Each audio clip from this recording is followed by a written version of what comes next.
جو میں نے آپ کے سامنے رکھا۔ دوسرا حصہ یہ تھا کہ بنگال سے ایک آواز اٹھی کہ بہو لاؤ بیٹی بچاؤ۔ بہو لاؤ کا مطلب یہ ہے کہ اب مسلمان لڑکیوں کو اسلام سے دور کر کے، اسلام سے ہٹا کر کے، انہیں ہندو بنا کر کے ہندو لڑکوں کے نکاح میں دینا ہے۔ یہ ایک تحریک انہوں نے شروع کی کہ بہو لاؤ، یعنی مسلمان لڑکیوں کو اپنی بہو بنا کر کے گھر لاؤ۔ بیٹی بچاؤ، یعنی اپنی بیٹیوں کو مسلمان لڑکوں سے دور کرو اور بچاؤ۔ اور اس کے لیے پورے ملک میں انہوں نے فنڈ جمع کیا اور اس کے لیے باقاعدہ خفیہ طور پر انہوں نے پلاننگ کی، نوجوانوں کی ٹیمیں بنائی اور مسلم لڑکیوں کے نمبرات کہاں کہاں سے مل سکتے ہیں ان نمبرات کو حاصل کرنے کی کوشش کی۔ آج موبائل ایک دم عام ہو گیا ہے اور ہم ایسا سمجھتے ہیں کہ یہ ہماری زندگی کا ایک ایسا جز ہے یا ہماری ایسی ضرورت ہے کہ ہم اس کے بغیر جی نہیں سکتے۔ آپ دیکھ لو، ہمارا بچہ ہو یا بچی ہو، اس کے پاس موبائل ہوتا ہے۔ پہلے بٹن والا موبائل آتا تھا، اب ٹچ موبائل آ گیا ہے، نیٹ چلتا ہے، دنیا بھر کی اچھی بری باتیں اس میں آپ دیکھ بھی سکتے ہیں، پڑھ بھی سکتے ہیں۔ موبائل عام کیا گیا، پہلے بہت مہنگا تھا۔ جب موبائل آیا تھا ابتدا میں دنیا میں ترقی یافتہ ملکوں میں موبائل ایجاد ہوئے 22 سال ہو چکے تھے، اس کے بعد ہندوستان میں موبائل آیا اور جب موبائل آیا تو بہت مہنگا تھا، یعنی انکمنگ اور آؤٹ گوئنگ 1 منٹ کا 35 روپیہ لگتا تھا۔ پھر وہ ریٹ کم ہوتے ہوتے ہوتے ہوتے اسلام دشمن طاقتوں نے آج ہر مسلمان لڑکے اور لڑکی تک اسے پہنچا دیا۔ پچھلے دنوں ہندوستان کی مشہور کمپنی ریلائنس والوں نے جو پروگرام دیا، اس پروگرام کے تحت اب موبائل سے بات کرنا، چیک کرنا، نیٹ چلا کر کے جو پروگرام دیکھنا چاہیں دیکھنا ایک دم سستا کر دیا۔ آپ نے کبھی سوچا کہ ایسا کیوں کیا جا رہا ہے؟ کاروبار ہوتا ہے، کاروبار کرنے والے کاروبار کر کے کمانا چاہتے ہیں، لیکن اگر کوئی آپ کو کمائی نہ کرتے ہوئے اپنی طرف سے خرچ کر کے آپ کو سہولت دے رہا ہے تو آپ کو سوچنا تو چاہیے کہ آخر ایسا کیوں ہو رہا ہے۔ اور جب ایسا کیا جا رہا ہے تو نقصان ان کو بھی ہو رہا ہے، لیکن انہوں نے ٹارگٹ کیا ہے مسلم سماج کو، مسلمانوں کو، مسلمان بچوں اور بچیوں کو، اور اس میں وہ کامیاب بھی۔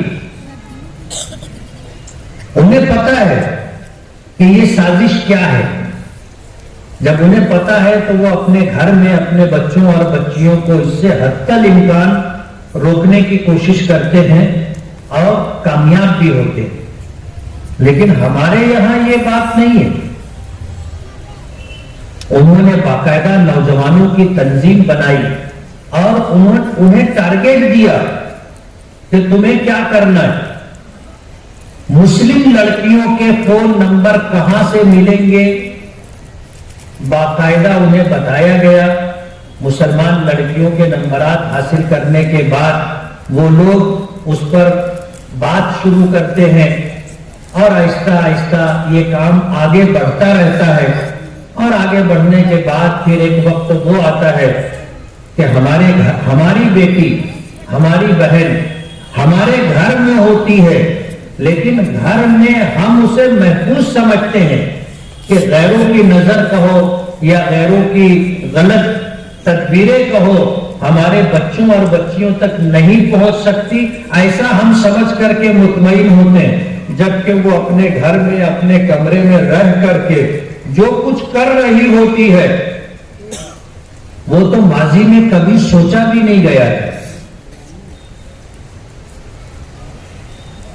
اور پھر ہوتا یہ ہے کہ ہماری بچی گھر میں رہتے ہوئے غیروں کی سازش کا شکار ہو کر کے ہاتھ سے بے ہاتھ ہو جاتی ہے۔ یہ وہ عنوان ہے جو مجھے آج کے اس جلسے میں دیا گیا ہے۔ بنگال سے آواز اٹھی، وہ مہاراشٹر تک آئی۔ آج ہمارا مہاراشٹر بھی محفوظ نہیں ہے۔ مہاراشٹر کے اندر بھی بہو لاؤ اور بیٹی بچاؤ یہ تحریک خاموشی کے ساتھ چل رہی ہے،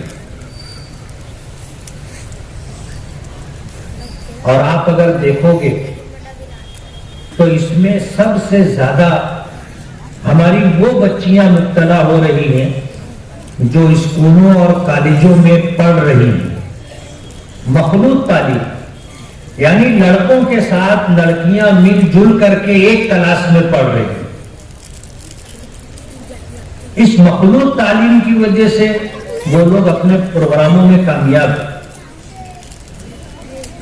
آپ کو سن کر کے حیرت ہوگی کہ اسکول کی انتظامیہ اور مینجمنٹ بھی، وہاں کے ٹیچرز بھی، چاہے وہ مرد ہو یا عورتیں ہوں، اس تنظیم میں جو نوجوان ہیں ان کی در پردہ مدد کرتی، بلکہ جو ٹیچرز مرد حضرات ہوتے ہیں وہ بھی ہماری ان بچیوں کو ٹارگٹ کرتے ہیں۔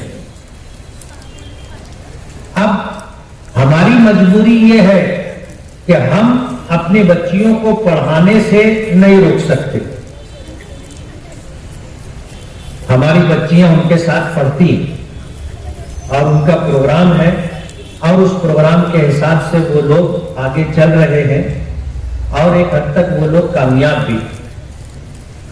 آپ نے کبھی سوچا کہ آپ نے جب اسکولوں کا کالجوں کا رزلٹ آتا ہے تو اس میں آپ نے دیکھا ہوگا کہ ہمارے اردو اخبارات میں خبر آتی ہے کہ لڑکیوں نے پھر بازی مار لی،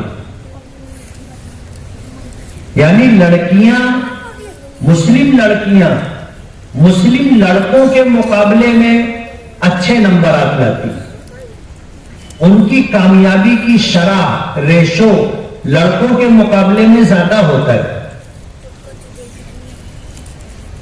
کہنے والوں نے کہا ہے کہ یہ لڑکیاں آگے بڑھ رہی ہیں، لیکن میں آپ کو بتانا چاہتا ہوں کہ ہماری ان لڑکیوں کو آگے بڑھایا جا رہا ہے، اور ہم لوگ خوش ہوتے ہیں۔ ہر سال جب رزلٹ آتا ہے تو اردو بڑے بڑے اخبارات ہوں، مقامی اخبارات ہوں، اس میں سرخیاں لگتی ہیں کہ لڑکیوں نے پھر بازی مار لی اور لڑکوں سے آگے نکل گئی۔ اس کا نتیجہ کیا ہے وہ میں آپ کو بتانا چاہتا ہوں کہ جب لڑکیاں لڑکوں کے مقابلے میں آگے بڑھتی ہوئی دکھائی دیتی، ماں باپ خوش ہوتے، لیکن وہ لڑکی جو آگے بڑھی ہے اس میں احساس برتری پیدا ہو کہ میں لڑکوں سے اچھی ہوں، پوری کلاس میں نے ٹاپ کیا، میرا بھائی بھی پڑھ رہا ہے، میرے نمبرات ہمیشہ اس سے زیادہ آتے، میری کلاس میں میرے جو کلاس فیلو لڑکے ہیں ان سے زیادہ اچھا پرسنٹیج میرا ہے۔ لڑکیوں میں احساس برتری پیدا کیا جا رہا ہے، اور جب لڑکیوں میں احساس برتری پیدا ہو جاتا ہے تو پھر وہ اپنے مستقبل کے تئیں مشکوک ہو جاتی ہے۔ بڑی ڈگری مل جاتی ہے، بڑی ڈگری مل جانے کے بعد وہ یہ سوچنے پر مجبور ہو جاتی ہے کہ مجھ کو میرے لیول کا پارٹنر، لائف پارٹنر ملے گا کہ نہیں ملے گا۔ آج بہت سارے رشتے پڑھی لکھی لڑکیوں کے اس لیے نہیں ہو پاتے کہ ان کو جوڑ کا رشتہ نہیں ملتا. جوڑ سے مطلب یہ ہے کہ لڑکیاں یہ چاہتی ہیں کہ جو ڈگری میرے پاس ہے، جو تعلیم میں نے حاصل کی ہے، جتنا اچھا پرسنٹیج میرا تھا، ایسا ہی مجھ کو رشتے میں شوہر ملنا چاہیے. لیکن اسے پتہ نہیں ہے کہ ایک سازش کے تحت مسلم لڑکوں کو پیچھے کیا جا رہا ہے اور مسلم لڑکیوں کو آگے بڑھایا جا رہا ہے. ان میں احساس برتری پیدا ہو کرنے کے بعد ان کو مسلم سماج کے اندر اپنے جوڑ کا رشتہ نہیں ملتا، اور وہ اس بات کو اپنے لیے آر کی بات سمجھتی ہے کہ تعلیم میں مجھ سے نیچے جو شخص ہے اس سے میرا رشتہ. یہی وجہ ہے کہ آپ دیکھو گے ہماری پڑھی لکھی لڑکیوں کی عمریں گزرتی رہتی ہیں، بڑھتی رہتی ہیں، ہم ان کی شادی نہیں کر پاتے. ہم شادی نہیں کر پاتے، ہم بھی جوڑ کا رشتہ ڈھونڈتے رہتے ہیں. اور اگر ہم کہیں کمپرومائز کرنے کے لیے تیار ہو جائیں تو ہماری بیٹی تیار نہیں ہوتی، بہن تیار نہیں ہوتی کہ میں وہاں اس کے ساتھ شادی نہیں کروں. ظاہر بات ہے وقت کسی کا انتظار نہیں کرتا، وقت کا تو کام ہے گزرنا، وہ گزرے گا.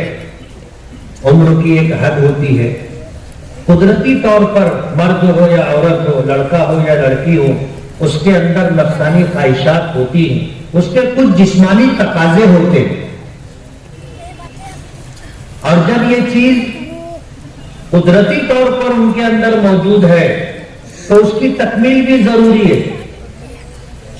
کبھی آپ نے سوچا کہ نبی کریم صلی اللہ علیہ وسلم نے اپنی بیٹی حضرت فاطمہ رضی اللہ تعالی عنہا کا نکاح 14 سال کی عمر میں کیوں کیا تھا؟ حضرت فاطمہ کی عمر 14 سال تھی اور نبی کریم صلی اللہ علیہ وسلم نے حضرت علی رضی اللہ تعالی عنہ سے ان کا نکاح کیا تھا. حضرت علی کے پاس کیا تھا؟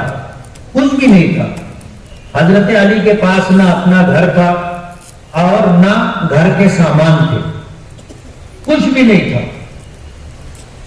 حضرت علی کی پرورش نبی کریم صلی اللہ علیہ وسلم نے اپنے ذمے لی اور یہ اس احسان کو چکانا تھا جو احسان حضرت علی کے والد ابو طالب جو حضور کے چچا تھے انہوں نے حضور پر کیا تھا. نبی کریم صلی اللہ علیہ وسلم کی سیرت اور واقعات میں آپ نے سنا ہوگا کہ آپ کے دنیا میں تشریف لانے سے پہلے آپ کے والد گرامی حضرت عبداللہ کا انتقال ہو چکا تھا. نکاح ہوا، نکاح ہونے کے بعد اپنی بیوی حضرت آمنہ کے ساتھ انہوں نے جو وقت گزارا، اس وقت کو گزارنے کے بعد عبد المطلب نے اپنے بیٹے عبداللہ کو ملک شام تجارت کے لیے بھیجا.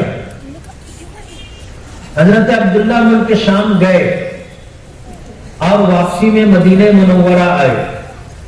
عبد المطلب نے ان سے کہا تھا کہ مدینے سے کھجوریں لے کر کے مکہ آنا، تو وہ کھجوریں لینے کے لیے مکہ مکرمہ مدینہ منورہ پہنچے اور مدینہ منورہ پہنچنے کے بعد ان کی طبیعت خراب ہو گئی. طبیعت کی خرابی کی وجہ سے ان کو مدینہ رکنا پڑا اور پورا قافلہ مدینے سے روانہ ہو کر کے مکہ مکرمہ آ گیا.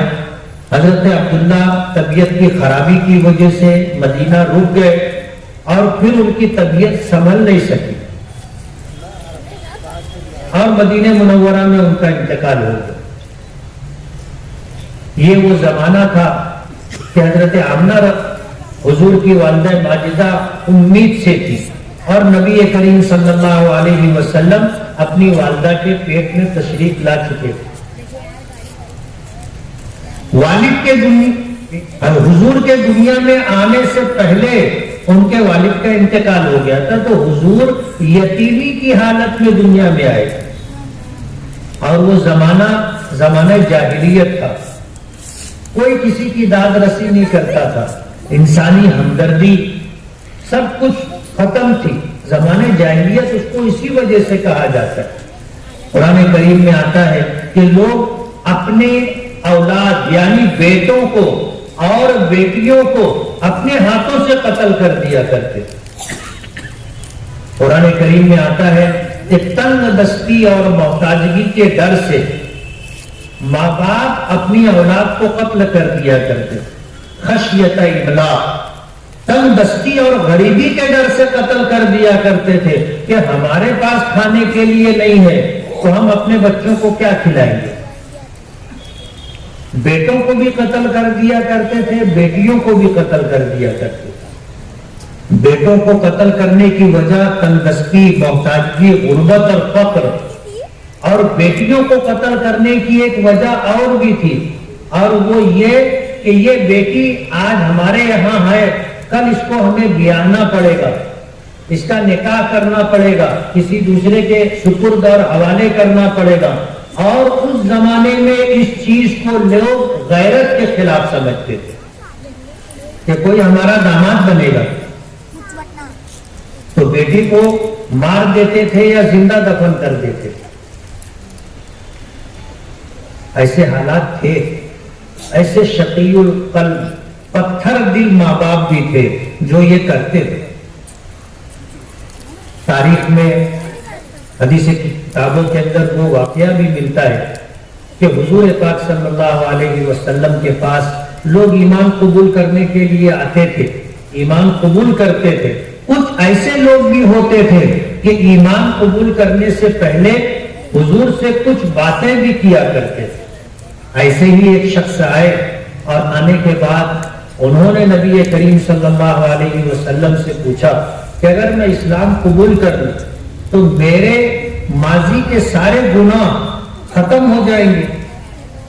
حضور پاک صلی اللہ علیہ وسلم نے فرمایا کہ ہاں، اور آپ کی حدیث ہے الاسلام یہدم ما کان قبلہ، کہ اسلام قبول کرنا ماضی کے تمام گناہوں کو ختم کر دیتا ہے. یعنی زمانے کفر و شرک میں جو گناہ کیے وہ تمام گناہ ایمان قبول کرنے کی وجہ سے اللہ پاک معاف کر دے. حضور کی حدیث ہے الاسلام یہدم ما کان قبلہ. تو انہوں نے پوچھا تو نبی کریم صلی اللہ علیہ وسلم نے یہی بات فرمائی کہ ہاں، تمہارا ایمان قبول کرنا ماضی کے تمام گناہوں کو ختم کر دے گا. لیکن ان کو اطمینان نہیں ہوا. وہ کہنے لگے کہ مجھ سے زمانے کفر میں، زمانے جاہلیت میں ایسا گناہ ہوا ہے کہ مجھے چین نہیں ہے، رات کی نیند، دن کا سکون ختم. تو حضور نے فرمایا کہ جو بھی گناہ تم نے کیا ہوگا اسلام قبول کرنا ماضی کے تمام گناہوں کو ختم کر دیتا ہے. لیکن ان کے دل پر بوجھ تھا. کہنے لگے کہ اللہ کے رسول، میں نے زمانے کفر میں اپنی ایک بیٹی کو زندہ درگور کیا. انہوں نے واقعہ سنایا کہ میں ایک مرتبہ تجارتی سفر پر جا رہا تھا اور میرے گھر میں امید تھی، تو میں اپنی بیوی کو یہ کہہ کر کے گیا تھا کہ اگر بیٹا پیدا ہوگا تو اس کی پرورش کرنا، اس کو رکھنا، اور اگر بیٹی پیدا ہوگی تو اس کو دفن کر دینا. میں چلا گیا اور جب میں اپنے لمبے تجارتی سفر سے واپس آیا تو گھر آنے کے بعد میں نے دیکھا کہ گھر میں کوئی بچہ نہیں. تو میرا گمان یہ تھا کہ اگر بیٹا ہوتا تو آج وہ گھر میں موجود ہوتا. بیٹا نہیں ہوا تھا، بیٹی ہوئی تھی، اور اسی لیے میرے کہنے کے مطابق بیوی نے اس کو دفن کر دیا ہوگا. لیکن تنہائی کا انتظار کر رہے تھے. جب تنہائی ہوئی تو اپنی بیوی سے پوچھا کہ کیا ہوا، تو بیوی نے کہا کہ بیٹی ہوئی تھی اور آپ نے کہا تھا کہ اگر بیٹی ہوگی تو اس کو دفن کر دینا، تو میں نے اس کو دفن کر دیا. وہ صاحب کہنے لگے، وہ شخص کہنے لگے کہ بات آئی گئی ہو گئی. کچھ دن گزرے. کچھ دن گزرنے کے بعد ہمارے پڑوس سے ایک بچی ہمارے گھر آتی تھی. اور جب وہ آتی تھی تو اس کا آنا، اس کا باتیں کرنا اور ہمارے ساتھ کھیلنا گھر کے اندر رونق پیدا کرتا تھا، اور مجھے اس کے آنے کا انتظار رہتا تھا۔ وہ پڑوس کی بچی دن کا اکثر حصہ ہمارے گھر آ کر کے گزارتی، اور ہم لوگوں کو اس سے بہت انسیت اور محبت اور تعلق ہو گیا تھا، اتنا ہو گیا تھا کہ ہم لوگ اس کے آنے کا انتظار کرتے تھے۔ وہ کہنے لگے کہ ایک مرتبہ میں نے اپنی بیوی سے کہا کہ ہماری بھی ایک بیٹی تھی، لیکن ہم نے اس کو دفن کر دیا، کاش وہ زندہ ہوتی، ہمارے درمیان ہوتی تو کتنا اچھا ہوتا۔ بیوی نے اپنے شوہر کے چہرے کو دیکھا، کوئی جواب نہیں دیا، خاموش رہی۔ پھر کچھ دن گزرے، وہ شخص کہنے لگے پھر میں نے اپنی بیوی سے یہی بات کہی کہ ہماری بھی ایک بیٹی تھی، لیکن ہم نے جو ہے نادانی کے اندر ایک ایسا فیصلہ کیا جس کی وجہ سے آج وہ ہمارے درمیان نہیں۔ کاش وہ ہوتی تو ہمارے گھر میں بھی رونق رہتی۔ وہ شخص کہنے لگے کہ میں وقتاً فوقتاً اس بچی کے آنے اور جانے کے عنوان کو لے کر کے اپنی بیوی سے یہ بات کہا کرتا تھا۔ کچھ دن گزرنے کے بعد میری بیوی نے مجھ سے یہ بات کہی کہ یہ جو پڑوس سے بچی آتی ہے یہ اپنی بچی ہے، آپ نے کہا تو تھا کہ بیٹی ہوگی تو اس کو دفن کر دینا، لیکن میں نے اس کو دفن نہیں کیا، میں نے پڑوسن کو دے دیا اور اس سے یہ کہا کہ تو اس کی پرورش کر۔ تو پڑوسن اس کی پرورش کر رہی ہے، یہ پڑوس والوں کی بیٹی نہیں ہے، یہ اپنی بیٹی ہے۔ وہ شخص کہنے لگے کہ جب میں نے یہ بات سنی تو سننے کے بعد وہی زمانے جاہلیت والی عصبیت، غیرت میرے اندر بیدار ہو گئی کہ یہ میری بیٹی ہے، کل کوئی میرا داماد بنے گا، اور میں اسی ادھیڑ بن میں رہا اور میری رات کی نیند، دن کا چین اور سکون خراب ہو گیا۔ بار بار میرے دل میں یہی خیال آتا رہا۔ ایک دن میں نے فیصلہ کیا کہ اگر یہ اپنی بیٹی ہے تو اس کو ختم کر دینا چاہیے، اور فیصلے کے مطابق ایک وقت جب وہ آئی میرے گھر تو میں نے سامان لیا، گڑھا کھودنے کے لیے کدال، پھاوڑا وغیرہ لے کر کے، اور اس بچی کو لے کر کے میں جنگل کی طرف گیا۔ میں گڑھا کھودنے لگا، گڑھا کھودتے ہوئے گرمی کی شدت سے میں پسینہ پسینہ ہو گیا، تو وہ بچی اپنے دوپٹے سے، اوڑھنے سے میرا پسینہ پوچھتی تھی، اور وہ پوچھتی تھی کہ چچا آپ کیوں گڑھا کھود رہے ہو؟ وہ پوچھتی تھی بار بار، تو میں اس کو کوئی جواب نہیں دیتا تھا، میں کوئی جواب نہیں دیتا تھا، اپنا کام کرتا رہا۔ جب گڑھا اتنا گہرا ہو گیا کہ جس میں اس بچی کو دفن کیا جا سکتا تھا، تو میں نے اس کو کہا کہ یہ گڑھا میں نے تیرے لیے کھودا ہے۔ تو وہ بچی کہنے لگی کہ میرے لیے کیوں کھودا ہے، میں نے کیا کیا؟ لیکن میں نے اس کی کوئی بات سنی نہیں، اس کو گردن سے پکڑا، گڑھے میں ڈالا، پیر سے دبایا اور اس کے اوپر مٹی ڈالنا شروع کر دی۔ وہ روتی رہی، چلاتی رہی، اپنے بچاؤ کے لیے شور کرتی رہی، لیکن اس کو پیروں سے دبا کر کے میں نے اسے زندہ دفن کر دیا۔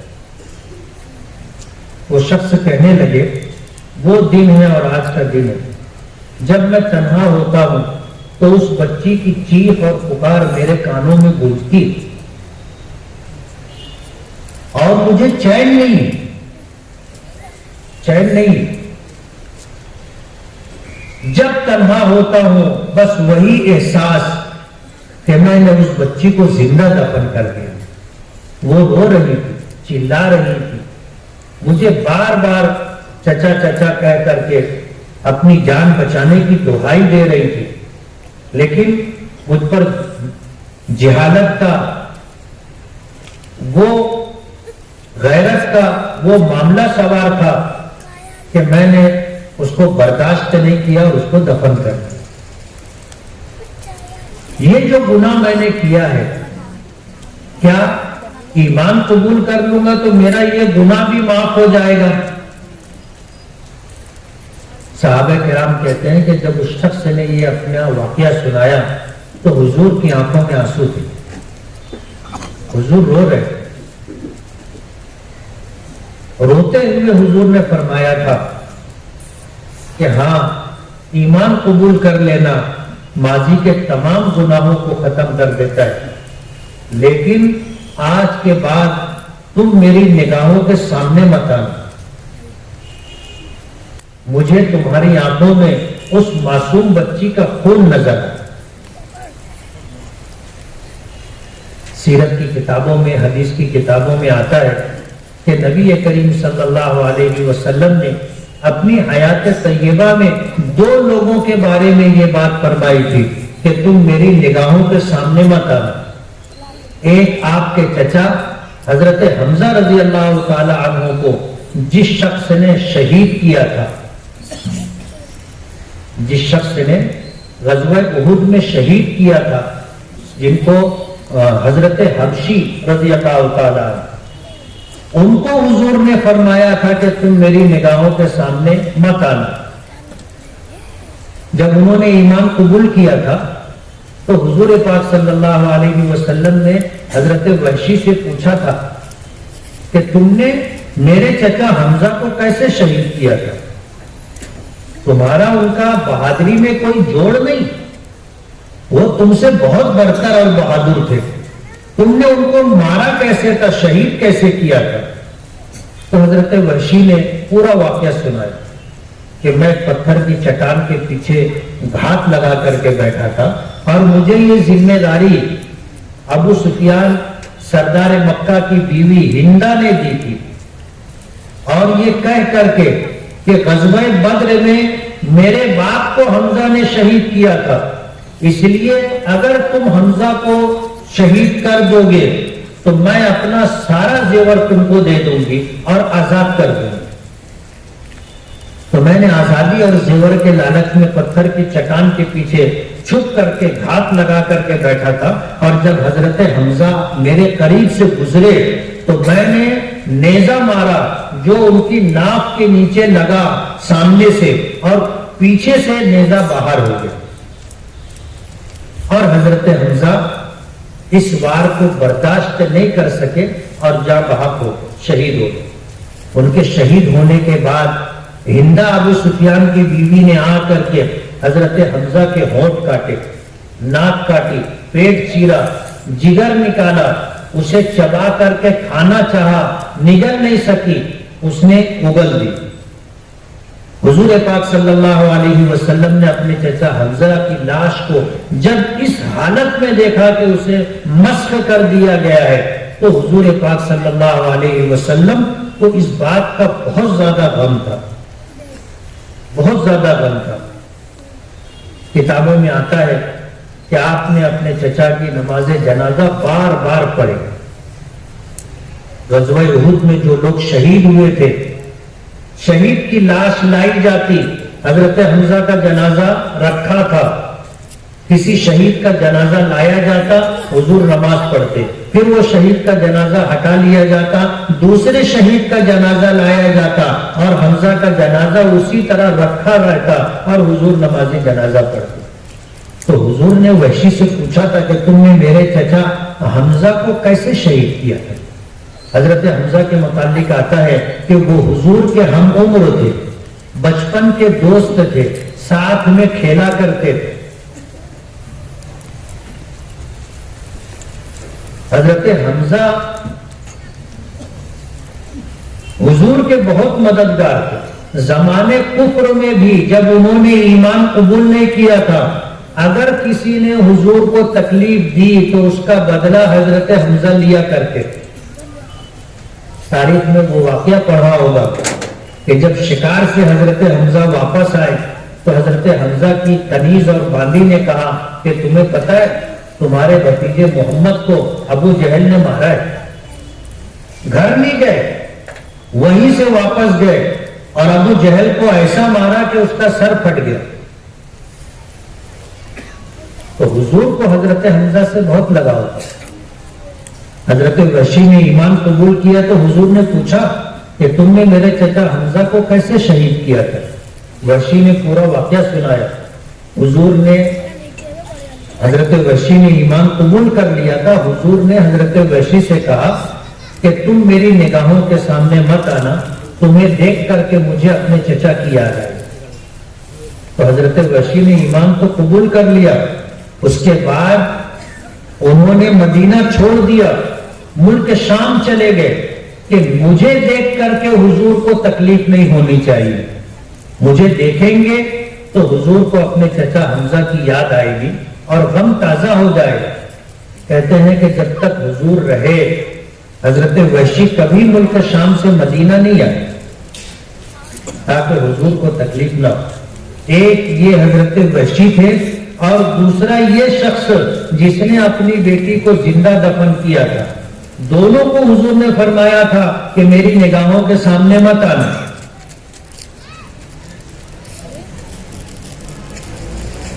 بیٹیاں زندہ دفن کر دی جاتی تھی, بیٹے مار دیے جاتے تھے, ایسے حالات تھے. اس زمانے میں انسانیت, ہمدردی, خیرخواہی, یتیم کی پرورش, غریب کے بچوں کی داد رسی کچھ بھی نہیں تھا. حضور کے والد مدینہ منورہ میں رکے اور وہیں ان کا انتقال ہو گیا. حضور اس کے بعد دنیا میں تشریف لائے. 6 سال کی عمر تھی, 6 سال کی عمر تھی, ماں کا انتقال ہو گیا حضرت آمنہ کا, وہ بھی بہت دردناک واقعہ ہے. 8 سال کی عمر ہوئی, دادا کا انتقال ہو گیا. اب نہ باپ رہے, نہ ماں رہی, نہ دادا رہے, کوئی نہیں تھا جو پرورش کرتا. تو حضرت علی کے والد حضور کے چچا, یہ سگے چچا یعنی عبد المطلب کی ایک بیوی سے ابو طالب اور عبداللہ, یہ 2 بیٹے تھے, سگے چچا تھے. تو ابو طالب نے حضور کی پرورش کی تھی اور 25 سال کی عمر ہونے تک حضور پاک صلی اللہ علیہ وسلم ابو طالب کے ساتھ رہے تھے. ابو طالب نے پرورش کی تھی. وہ احسان چکانے کے لیے حضور پاک صلی اللہ علیہ وسلم نے جب حضرت خدیجہ رضی اللہ تعالی عنہا سے نکاح کیا تو ابو طالب کی اولاد میں سے حضرت علی کو آپ نے لے لیا کہ اس کی پرورش میں کروں گا. کتابوں میں آتا ہے کہ ابو طالب غریب آدمی تھے, عیالدار تھے, بچے زیادہ تھے, تو حضرت علی کو حضور نے لے لیا تھا اور پرورش کی. تو حضرت علی کا گھر بھی نہیں تھا. جب گھر نہیں تھا تو گھر کا کوئی سامان بھی نہیں تھا. حضرت فاطمہ رضی اللہ تعالی عنہا کی عمر 14 سال کی ہوئی تو حضور نے حضرت علی سے نکاح کر دیا. اور وہ واقعہ بھی آپ نے سنا ہوگا کہ جب حضرت علی سے نکاح کرنا تھا تو حضرت علی رضی اللہ تعالی عنہ سے پوچھا تھا کہ علی تمہارے پاس کچھ ہے؟ تو حضرت علی نے کہا تھا کہ میرے پاس کچھ نہیں, میرے پاس ہتھیار ہے, تلوار ہے, نیزہ ہے, کمان ہے, تیر ہے, ڈھال ہے. تو حضور نے فرمایا کہ تم اپنی ڈھال لے آؤ. حضرت علی اپنی ڈھال لے کر کے آئے. حضور پاک صلی اللہ علیہ وسلم نے اس کا نیلام کیا, ڈھال کا نیلام کیا. حضرت عثمان غنی رضی اللہ تعالی عنہ نے اس بات کو سمجھ لیا کہ یہ جو ڈھال بکے گی, اس پر جو قیمت آئے گی, اس قیمت سے حضرت علی کا گھر بسایا جائے گا. تو انہوں نے بڑی بولی بول کر کے حضرت علی کی ڈھال خریدی تھی نیلامی میں. جب پیسہ آیا تو حضور پاک صلی اللہ علیہ وسلم نے وہ پیسہ حضرت ابو بکر صدیق کو دیا اور انہیں اس بات کا حکم دیا کہ علی کے لیے رہائش کا اور اسباب خانہ کا انتظام کرو۔ حضرت علی کے لیے رہائش کا انتظام کیا گیا، جھوپڑا بنایا گیا، اور اس میں پھر سامان، ایک بستر چمڑے کا جس میں کھجور کی چھال بھری ہوئی تھی، ایک چکی، ایک مشکیزہ پانی کا، اور اس طرح کے کچھ سامان حضرت علی کو دیے گئے۔ حضور نے اپنی بیٹی حضرت فاطمہ کا نکاح 14 سال کی عمر میں کر دیا۔ حضور سے زیادہ دانا و بینا کوئی ہو سکتا ہے؟ کیا وجہ تھی کہ حضور نے اتنی کم عمری میں، جس کو ہم کہتے ہیں کم عمری، اس میں اپنی بیٹی کا نکاح کر دیا تھا؟ ہماری بچیاں 9 سال، 10 سال، 11 سال میں بالغ ہو جاتی ہیں، ایک عام بات ہو گئی۔ آج معاشرہ جس طرح کا ہے، ہماری بچیاں 9، 10، 11 سال میں بالغ ہو جاتی ہیں، ان کو ایام آنے لگتے ہیں، لوگ مسائل پوچھنے آتے ہیں تو ہمیں پتہ چلتا ہے۔ زمانہ بہت آگے بڑھ گیا۔ اب آپ سوچو، ہماری وہ بچیاں جن کی عمر 22 سال، 24 سال، 25 سال، 28 سال، 30 سال، 32 سال کی عمر ہو گئی، ابھی تک ہم نے ان کی شادی کی۔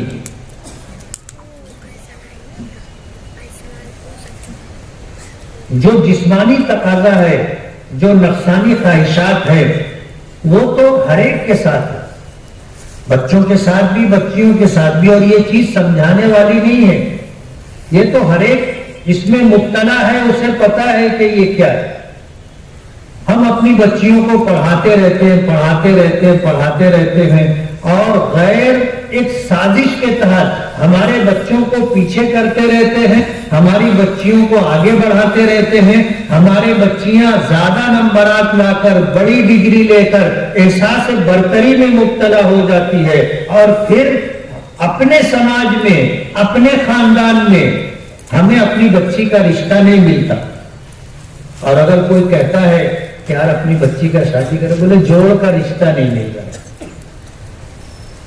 جوڑ کا رشتہ نہیں مل رہا۔ ہماری بچیاں احساس برتری میں مبتلا ہو جاتی ہیں، اور اس کے بعد پھر وہ لائف پارٹنر اپنے لیول کا ڈھونڈنے کے لیے وہ خود محنت چالو کر دیتے، بولتے نا کچھ گڑ گیلا کچھ بنیا ڈھیلا۔ غیروں کی سازش تو ہے کہ ہماری بہن بیٹیوں کو بے آبرو کرنا ہے، انہیں اسلام سے محروم کرنا ہے، ان کی سازش ہے، اور ایک تحریک ہے، بہو لاؤ بیٹی بچاؤ۔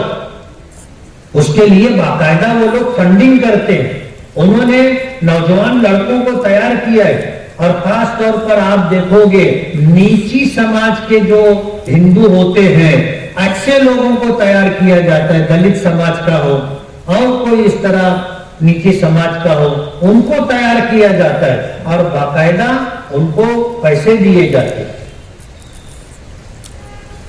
اور پھر وہ لوگ ہماری مسلم بچیوں کو تحفہ دیتے، قیمتی تحفہ دیتے، وہ اپنی جیب سے تھوڑی دیتے ہیں، ان کو تو باقاعدہ فنڈنگ کی جاتی ہے، قیمتی موبائل دیں گے، لیپ ٹاپ دیں گے، زیورات دیں گے، اچھے کپڑوں کے لیے، چپل کے لیے، خوشبو کے لیے پیسے دیں گے۔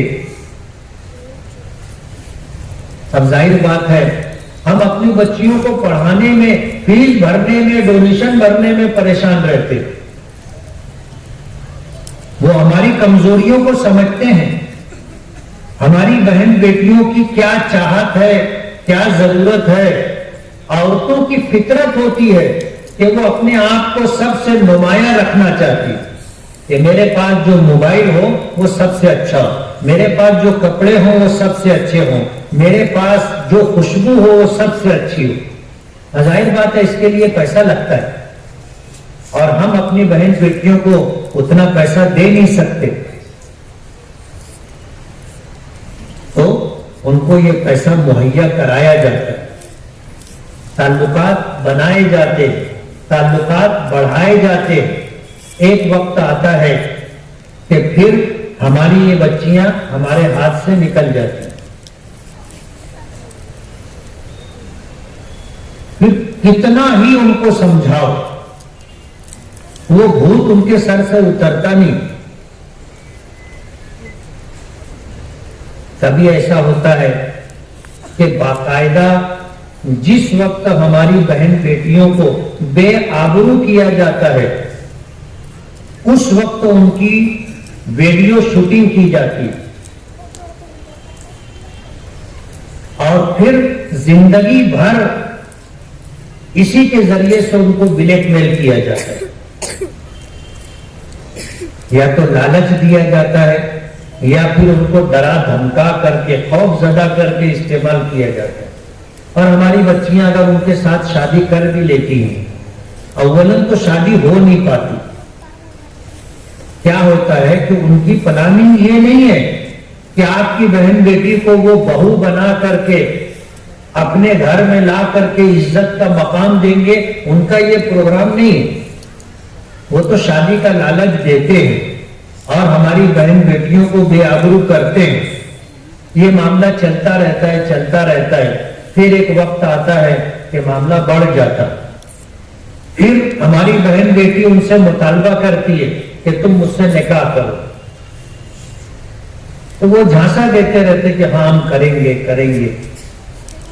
پھر یہ ہوتا ہے کہ کیسے کریں گے, چلو کرنے کی نوبت بھی آئی تو اب انہیں جو ہے کورٹ میرج کرنا ہے.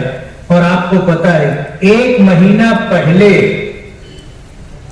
درخواست دینی پڑتی اور 1 مہینے کے بعد کورٹ میرج ہو. تو یہ جو 1 مہینہ ہوتا ہے اخبارات میں اور کورٹ کے اندر جو ہے وہ کاغذ آویزہ کیا جاتا ہے, یہ بات لوگوں کے چرچے میں آتی. کیا ہوتا ہے لڑکی کے ماں باپ تک, لڑکی کے بھائیوں تک, لڑکی کے خاندان تک یہ بات پہنچائی جاتی ہے کہ تمہاری بہن بیٹی فلاں سے نکاح کرنا چاہتی, کورٹ میرج کرنا چاہتی. اب ظاہر بات ہے کہ جب یہ بات آتی ہے تو ماں باپ کے کان کھڑے ہو جاتے, بھائیوں کی غیرت بیدار ہو جاتی اور وہ لوگ جو ہے پھر اس کو گھر میں روک لیتے, اس کو سمجھاتے, نہیں سمجھی سختی کرتے, نہیں سمجھی مارتے, سب کچھ کرتے, لیکن وہ ماننے کے لیے تیار نہیں ہوتی. اور جب یہ نکاح کسی وجہ سے نہیں ہو پاتا تو یہ لڑکی سمجھتی ہے کہ میرے نکاح میں رکاوٹ میرے ماں باپ بنے, میرا بھائی بنا, میرا خاندان بنا, سماج بنا اور جمعیت علماء کے ذمہ داران, مسلم تنظیموں کے ذمہ داران بنے. وہ الزام ان کو دیتی ہے اور جس کے ساتھ اس کے معاملات رہے اس کو بیداغ اور قصور سمجھتی.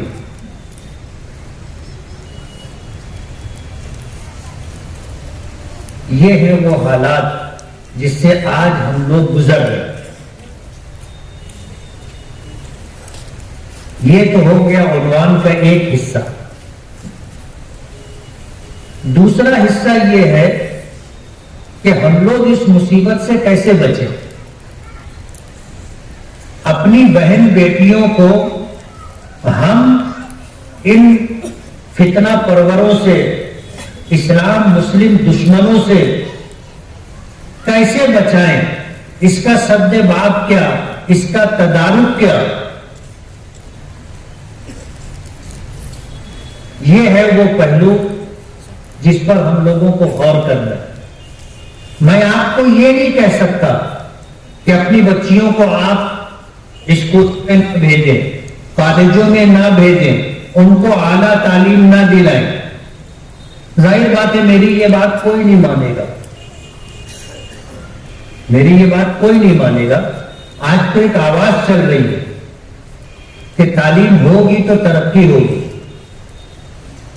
تعلیم ہوگی تو ترقی ہوگی. کوئی بھی قوم تعلیم کے بغیر ترقی نہیں کر سکتی. آج ہم لوگ بھی یہ بات بولتے اور ہم لوگ تو قرآن کریم سے حوالہ دیتے ہیں نا کہ قرآن کریم کا سب سے پہلا پیغام ہے اقرا, پڑھیے. تو اپنے بچوں کو بچیوں کو پڑھاؤ, اور جب تک ہم اپنے بچوں کو بچیوں کو پڑھائیں گے نہیں, سماج اور معاشرت میں جب تعلیم کا رجحان پیدا نہیں ہوگا، تعلیم کا جو فگر بڑھے گا نہیں، قوم ترقی کرے گا۔ یہ ہم نے کا ہر آدمی کا، ہم ظاہر بات ہے میں اگر کسی کو بولوں کہ بھئی آپ اپنی بیٹی کو اتنا کیوں پڑھا رہے ہیں، پڑھانے کی کوئی ضرورت نہیں، ظاہر بات ہے اللہ پاک نے بیٹی دی ہے تو ایک نظام بھی، اور وہ نظام یہ ہے کہ بیٹی گھر کی، خاندان کی، شوہر کی عزت ہوتی، اس کا کام یہ ہے کہ یہ امور خانہ داری پوری کرے، گھر کے نظام کو سنبھالے، شوہر کی خدمت کرے، بچوں کی تربیت کرے، امور خانہ داری اس کی ذمہ داری۔ کمانا عورت کی ذمہ داری نہیں ہے، کمانا مرد کی ذمہ داری۔ اب اگر میں آپ کو یہ کہوں کہ آپ اپنی بہن بیٹی کو نہ پڑھائیں، کیا ضرورت ہے پڑھانے کی، تو میری یہ بات کوئی نہیں مانے گا، اس لیے میں آپ کو یہ مشورہ دے ہی نہیں سکتا کہ یہ مشورہ ناقابل قبول ہے، ناقابل قبول ہے، یہ مانا ہی نہیں جائے گا۔ آپ چاہیں گے کہ آپ کی بہن بیٹی پڑھے، وہ ٹیچر بنے، وہ ڈاکٹر بنے، وہ انجینئر بنے، وہ بڑی بڑی ڈگری لے، آگے بڑھے، اس کو ملازمت ملے، وہ کمانے کے قابل ہو اور بڑی تنخواہ اسے ملے، خوشحالی کے ساتھ زندگی گزارے، یہ ہمارا اور آپ کا خواب ہے۔ اس کی وجہ سے کیا ہوتا ہے یہ آپ کو بھی معلوم کہ بہت زیادہ پڑھی لکھی خاتون ہوتی ہے، بیوی بہت زیادہ پڑھی لکھی ہو اور کماؤ ہو تو پھر ہماری گھریلو زندگی کیسی ہوتی ہے یہ آپ سمجھ سکتے ہیں۔ آپ یہ بات اچھی طرح سمجھ سکتے ہیں۔ میں اس موضوع پہ نہیں جانا چاہتا کہ جس کی بیوی پڑھی لکھی ہو اور کماتی ہو اس کی گھریلو زندگی کیسی ہوتی ہے، یہ آج کا میرا موضوع نہیں، لیکن چلتے چلتے ایک جملہ میں کہتا جاؤں گا کہ جو تھکا ہوا ہو وہ کسی دوسرے کی تھکان دور نہیں کر سکتا،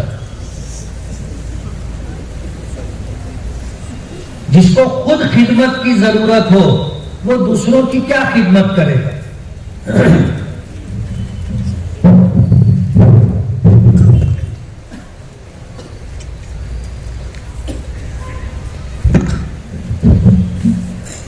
آپ اس سے میری بات سمجھ سکتے ہیں، اور ایسے بھی دھوجے والے زیادہ سمجھدار ہیں، تھوڑے میں آپ سمجھ گئے ہوں گے، لیکن آج کا میرا موضوع وہ نہیں۔ ہماری بیٹیاں پڑھ لکھ لیتی ہیں، کتنے لوگوں کو روزگار ملتا ہے، کتنے لوگوں کو روزگار ملتا ہے۔ آج سرکار پڑھے لکھے مردوں کو روزگار نہیں دے پا رہی ہے تو عورتوں کو کہاں سے روزگار ملے گا۔ لیکن ہم لوگ اپنی کمائی کا ایک بہت بڑا حصہ اپنے بیٹیوں کی تعلیم پر خرچ کر دیتے ہیں اور حاصل کچھ نہیں۔ جو پنچ حضرات سردار قسم کے لوگ ہوں گے ان کو اس بات کا تجربہ ہوگا کہ جو بیوی کما کر کے لاتی ہے اس کی تنخواہ گھر میں ایک تنازع کا سبب بن جاتی ہے۔ ماں باپ نے خرچہ کیا، بعض لوگ شرط رکھتے ہیں کہ یہ جو تنخواہ لائے گی وہ ہم لیں گے، شوہر پہلے ہاں بول دیتا ہے بعد میں بھنگڑ کرتا ہے، پھر یہ ہوتا ہے کہ چلو کچھ رستہ نکالو، تو رستہ نکلتا ہے کہ آدھی تنخواہ ماں باپ کو جائے گی، آدھی شوہر کو جائے گی۔ زیادہ دن ایسے بھی گاڑی چلتی نہیں، پھر وہ بیٹی خود ہی فیصلہ کر لیتی ہے کہ بس ماں باپ کی ذمہ داری تھی انہوں نے پوری کی، اب کیوں ماں باپ کو کچھ دینے کا، اب اپنا اور اپنے بچوں کا مستقبل دیکھو۔ وہ پھر پیسہ خود ہی جمع کرنا شروع کر دیتی۔ یہ ہے سماج کا سلگتا ہوا مسئلہ، اور میاں بیوی کے درمیان طلاق کے اسباب میں ایک سبب یہ بھی ہے۔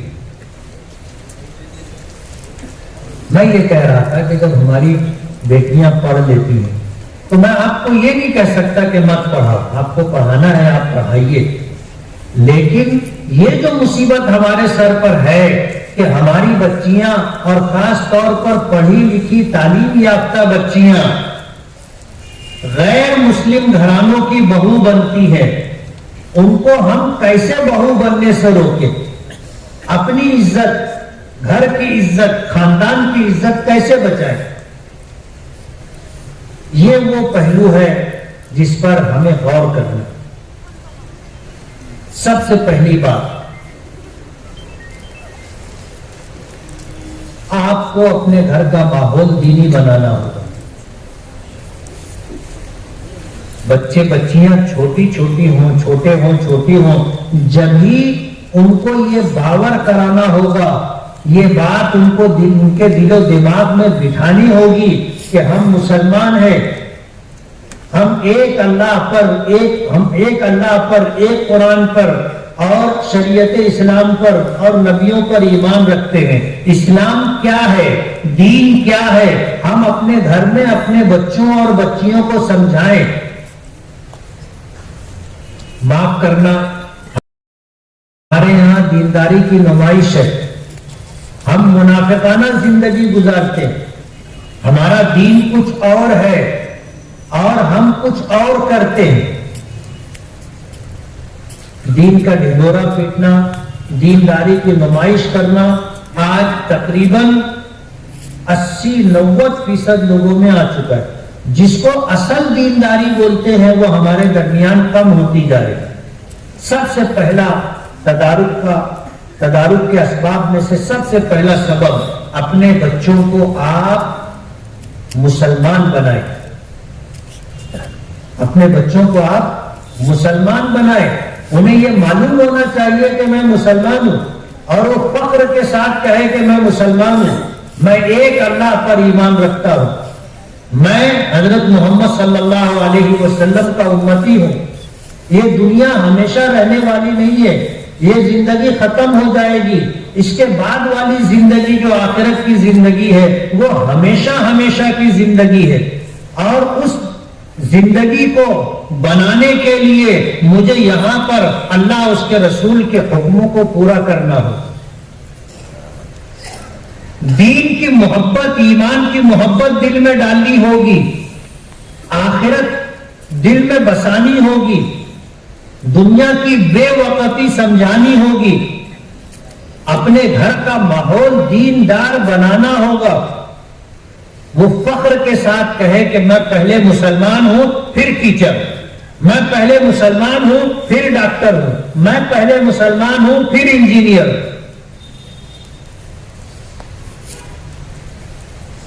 آج ہمارے گھروں میں ایمان کیا ہے اور اس کی قیمت کیا ہے ہم کو معلوم ہی نہیں۔ ہم مسلمان ہیں تو نام کے مسلمان ہیں۔ آج مسلمانوں میں کتنے فیصد نماز پڑھنے والے لوگ ہیں؟ ہمارے گھروں میں ہماری ماں، بہن، بیٹی کون کون نمازی ہے؟ کس کو اسلام کی فکر ہے؟ کس کو اللہ کا خوف ہے؟ کس کو آخرت بنانے کی فکر ہے؟ آپ اپنے گھر میں دیکھ لو۔ کسی نے کہا، شیخ سعدی نے کہا ہے کہ خشت اول چونہن معمار کج تا سریا میر اور دیوار کج۔ ماں باپ نمازی نہیں ہے، ماں باپ دیندار نہیں ہے، تو ان کی گود میں پلنے والے بچے کیسے دیندار رہیں گے؟ اور ظاہر بات ہے کہ جب دینداری نہیں ہے، ایمان نہیں ہے، اللہ اس کے رسول کے حکموں کی تابع داری نہیں ہے، تو پھر اسلام کیا اور ہندوازم کیا، اس سے کچھ لینا دینا نہیں۔ بس ہماری خواہشات کیسے پوری ہوں گی، ہم کو اپنے جوڑ کا رشتہ کیسے ملے گا، اپنی پسند کی شادی کر کے ہی میں کامیاب ہوں، یہ جو سوچ ہے، اس سوچ کو جب تک ہم بدلیں گے نہیں وہاں تک ہم کامیاب نہیں ہو سکتے۔ اپنے بچوں کی بچپن میں تربیت کرنی ہوگی۔ کہتے ہیں کہ جب شاخ نکلتی ہے تو وہ نرم ہوتی، آپ اس کو جیسے موڑنا چاہو موڑ لو، مڑ جائے۔ لیکن جب اس میں سختی آ جائے گی تو پھر آپ اس کو موڑ نہیں سکتے. اس کو موڑنے کی کوشش کرو گے یہ ٹوٹ جائے گی, مڑے گی نہیں. تربیت کا وقت اور ٹائم اور زمانہ بچپن کا زمانہ ہے. اپنے چھوٹے چھوٹے بچوں کو آپ مسلمان بنائیں. باقاعدہ ایک کتاب ہے, اتنی ضخیم کتاب ہے, اس کا نام ہی یہی ہے, اپنی اولاد کو مسلمان بنائیں. آپ وہ کتاب منگوائیے, وہ کتاب پڑھیے, اس میں آپ کو یہ بات ملے گی کہ اپنے بچوں کو ہم کیسے مسلمان بنائیں گے. آج ہم میں سے کسی کو اپنے مسلمان ہونے پر فخر نہیں ہے. ہم شان کے ساتھ نہیں کہتے کہ میں مسلمان ہوں. اسلام کیا ہے, ایمان کیا ہے, ہمیں پتہ ہی نہیں ہے. سب سے بنیادی چیز اپنے بچوں کی تربیت. اپنے بچوں کو آپ مسلمان بناؤ.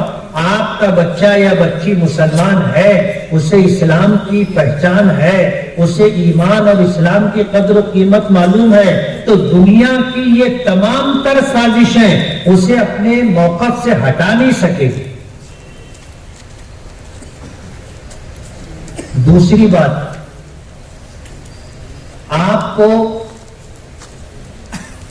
ایسی اسکولیں اور کالجز قائم کرنے ہوں گے جہاں آپ اپنے بچوں اور بچیوں کو پڑھا سکیں.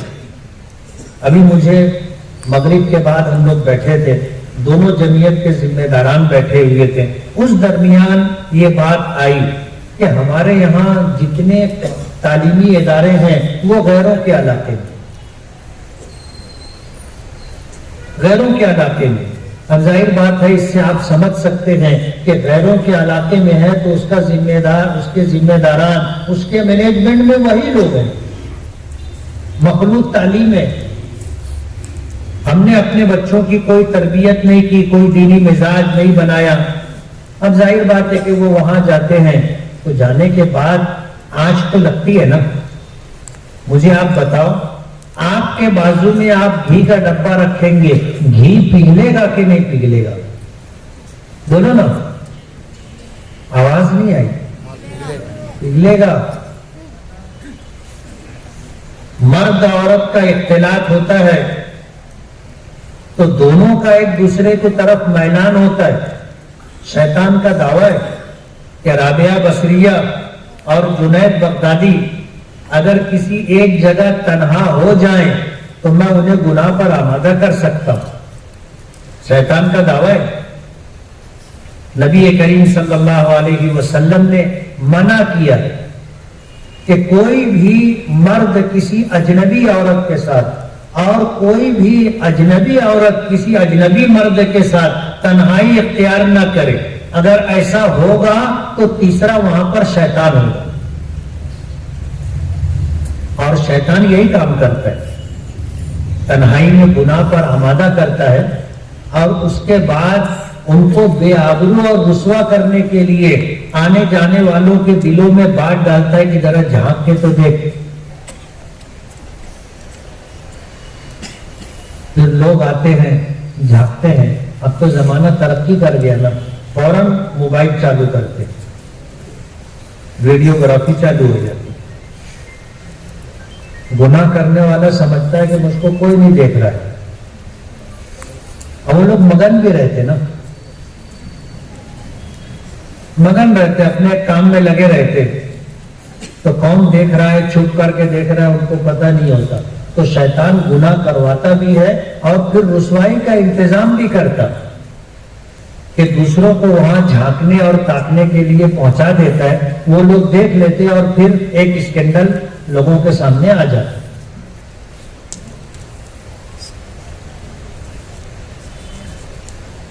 اپنا ایسے ادارے جو ہم لوگ قائم کریں اور وہاں پر ہمارے بچوں اور بچیوں کو تعلیم دی جائے. آج ہے اس کی گنجائش, گرلس ہائی اسکول کی ہے گنجائش. آپ گرلس ہائی اسکول قائم کر سکتے. تیسری چیز، کوئی بھی شوق سے اپنی عزت نہیں بیچتا، کوئی بھی شوق سے اپنی عزت نہیں بیچتا۔ ایسا بھی ہوتا ہے کہ غربت مجبور کر دیتے، سامنے والوں کو پتا ہے کہ جو لڑکی پڑھنے آ رہی ہے اس کی مالی حیثیت کیسی، ان کے پاس باقاعدہ فنڈ ہے، وہ جس لڑکے کو پیچھے لگاتے ہیں اس کو فنڈنگ کرتے ہیں، وہ لڑکی کے ماں باپ کو بھی پیسہ دینے لگ جاتا ہے، گھر پر خرچے کا پیسہ پہنچانے لگ جاتا، ماں باپ خوش ہو جاتے کہ چلو ایک مددگار ملا، ایک خیر خواہ ملا جو ہماری بچی کے ساتھ پڑھتا ہے، اس کو ہم سے اتنی ہمدردی ہے کہ ہمارے گھر خرچ میں وہ ہماری مدد کر رہا ہے، خوشی کے موقع پر ہماری مدد کرتا ہے، غمی کے موقع پر، مصیبت کے موقع پر ہماری مدد کرتا ہے۔ ماں باپ بھی مطمئن رہتے، وہ ہماری غربت سے فائدہ اٹھاتے اور ہمارے گھر تک پہنچتے، اور اس کے بعد پھر کیا ہوتا ہے وہ آپ کو پتا ہے، اس کے لیے آج کا یہ جلسہ رکھا ہے۔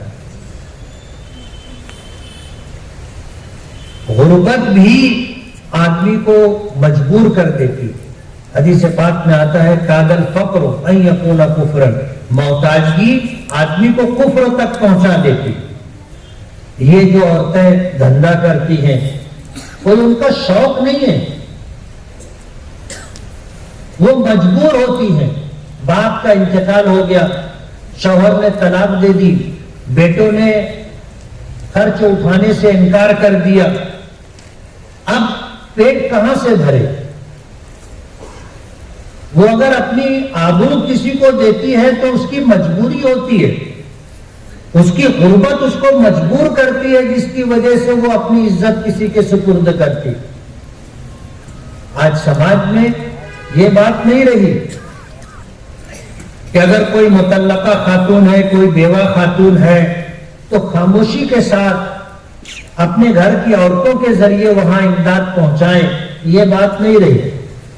آج تو ایسا ہے، سماج ایسا ہو گیا، ہم مردوں کی فطرت ایسی ہو گئی کہ اگر کسی عورت کے بارے میں ہمیں معلوم ہو جائے کہ یہ مجبور ہے تو اس کی مجبوری سے فائدہ اٹھانے کی کوشش کرتے۔ اگر ہم کچھ اس کی مدد کریں گے تو اپنا کوئی مفاد رہے گا۔ اس طرح کے جو حالات آج سماج میں ہیں یہ بھی قابل غور۔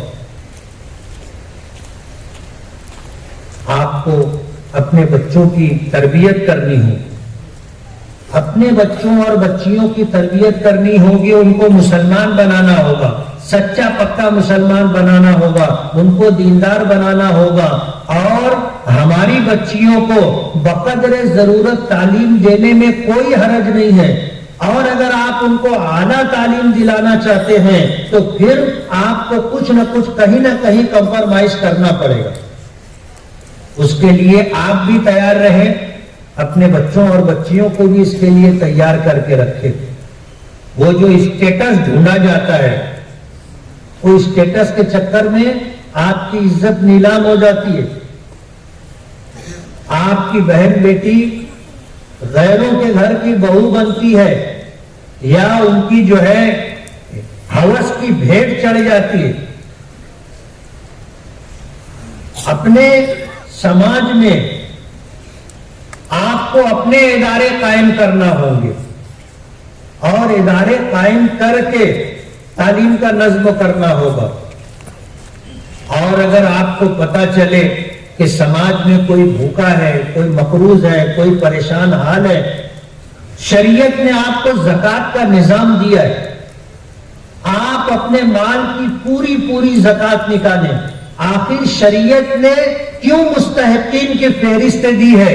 زکوٰۃ کے تعلق سے آپ کو کیوں بتایا ہے کہ زکوٰۃ کہاں خرچ کریں گے، زکوٰۃ کا مصرف کیا ہے، اس کے مصارف قرآن کریم نے کیوں ذکر کیے، اور کیوں ہمیں اس بات کا پابند کیا ہے کہ ہم زکوٰۃ کی رقم مستحق ڈھونڈ کر کے پہنچائیں۔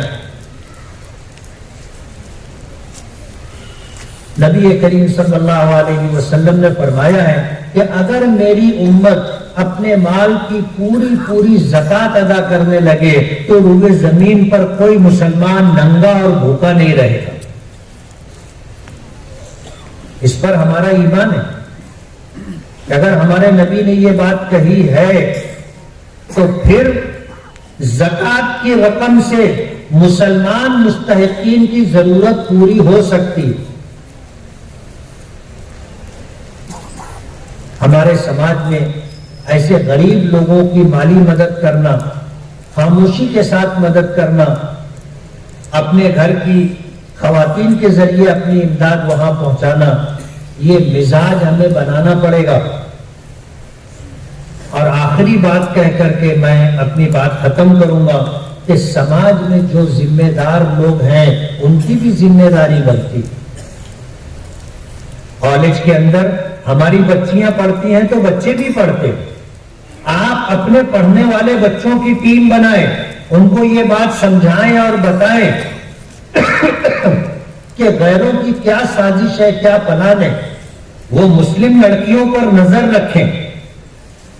ہماری جو دیگر مذہبی تنظیمیں ہیں وہ ان بچوں کی سرپرستی کریں، اور کسی بچی کے متعلق اگر اس طرح کی کوئی بات سامنے آئے تو وجہ تلاش کریں کہ کیوں ایسا ہو رہا ہے. وقت سے پہلے آپ اس بچی کو اور اس کے گھر والوں کو باخبر کر کے سمجھائیں.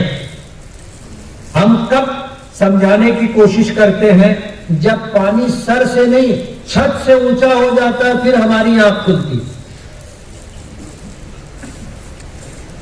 جب سب کچھ ختم ہو جاتا اس کے بعد ہم لوگ چلانا چالو کرتے، اور صرف چلانے کا کام کرتے،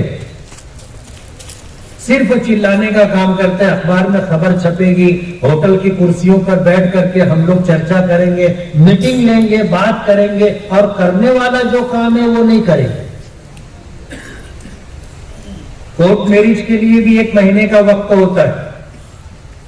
اس 1 مہینے میں آپ بہت کچھ کر سکتے، مگر یہ موڑ نہ آئے اس سے پہلے آپ اپنی بہن بیٹیوں کی فکر کریں، اور اس کے لیے کیا سدباب ہو سکتا ہے وہ جدوجہد اور کوشش کریں. صرف تقریریں کرنے سے اور سن لینے سے ہمارے مسئلے حل نہیں ہوں گے. ہم لوگوں کو سب کچھ کرنا ہوگا.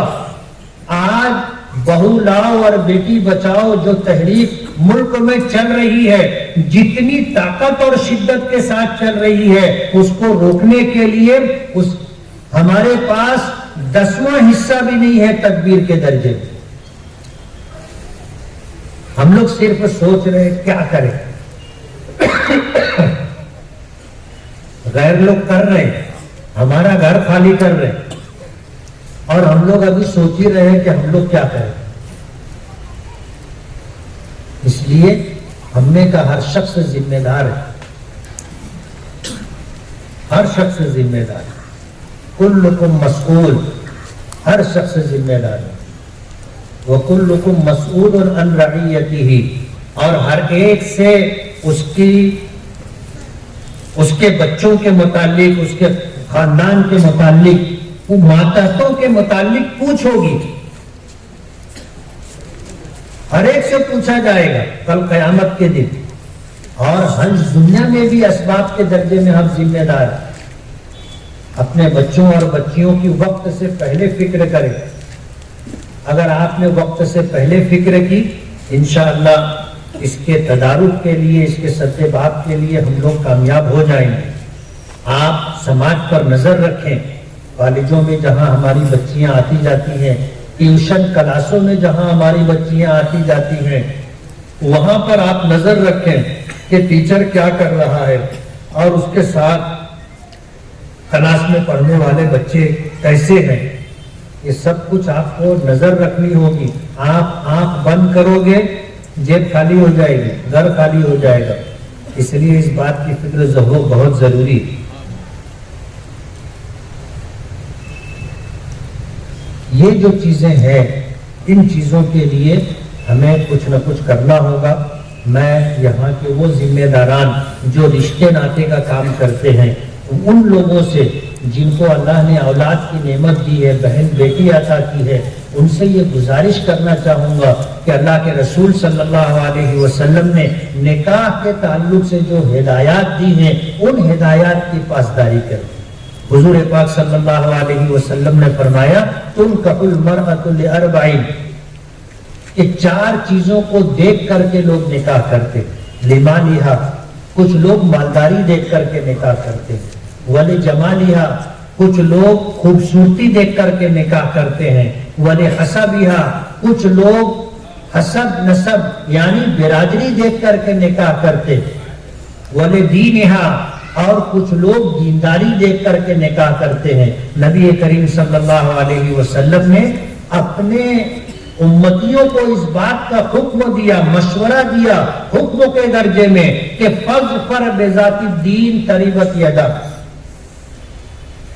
کہ دینداری دیکھ کر کے نکاح کرو، مالداری دیکھ کر کے نکاح مت کرو، حسن و جمال دیکھ کر کے نکاح مت کرو، برادری اور خاندان دیکھ کر کے نکاح مت کرو، دینداری دیکھ کر کے نکاح کرو۔ دینداری کے ساتھ برادری ملتی ہو الحمدللہ، دینداری کے ساتھ خوبصورتی ملتی ہو الحمدللہ، دینداری کے ساتھ مالداری ملتی ہو الحمدللہ، لیکن بنیادی چیز دینداری ہے، دینداری دیکھ کر کے نکاح کرو۔ ہر بچہ بچی اپنا نصیب لے کر کے آتی ہے، کوئی ماں باپ اپنے بچے اور بچی کا نصیب بناتا نہیں ہے۔ اگر ماں باپ کو اللہ پاک یہ اختیار دیتے کہ وہ اپنے بچوں اور بچیوں کا نصیب بنائے تو کوئی بھی سماج میں دکھی نہیں رہتا، کسی کی اولاد محروم نہیں رہتی، نصیب اوپر والا بناتا ہے۔ بہت اچھا گھر دیکھ کر کے نکاح کیا جاتا ہے، بیٹی زندگی بھر پریشان رہتی، بظاہر کمزور گھر دیکھ کر کے، غریب گھر دیکھ کر کے مجبوراً نکاح کر دیتے ہیں، بیٹی رانی بن کر کے رہتی، دکھ سکھ نصیب سے ملتا ہے، دکھ سکھ نصیب سے ملتا ہے۔ پہلے غریب تھے، کتنے لوگوں کو دیکھا ہوگا ماضی میں غریب تھے، آج خوشحال ہے، مالدار ہے۔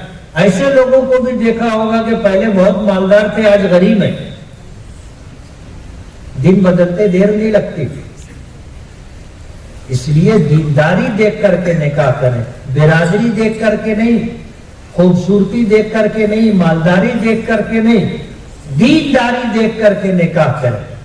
اب ظاہر بات ہے ہم دیندار ہوں گے، ہمارے بچے بچیاں دیندار ہوں گی تو ہی دینداری دیکھ کر کے ہم رشتے کا فیصلہ کریں گے۔ ہم خود ہی دیندار نہیں ہیں، اپنے بچوں کو ہم نے دیندار بنایا نہیں، ہم دنیا دار ہیں تو ہم مال دیکھتے ہیں، ہم برادری دیکھتے ہیں، ہم خوبصورتی دیکھتے ہیں، دینداری تو دیکھتے ہی نہیں نا۔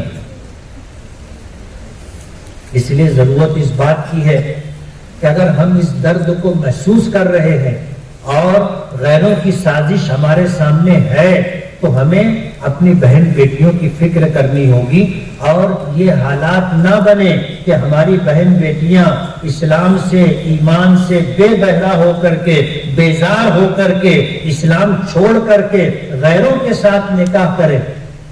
اگر یہ درد آپ کو محسوس ہو رہا ہے تو اس کے سد باب کے لیے جد و جہد اور کوشش کرنا ضروری ہے۔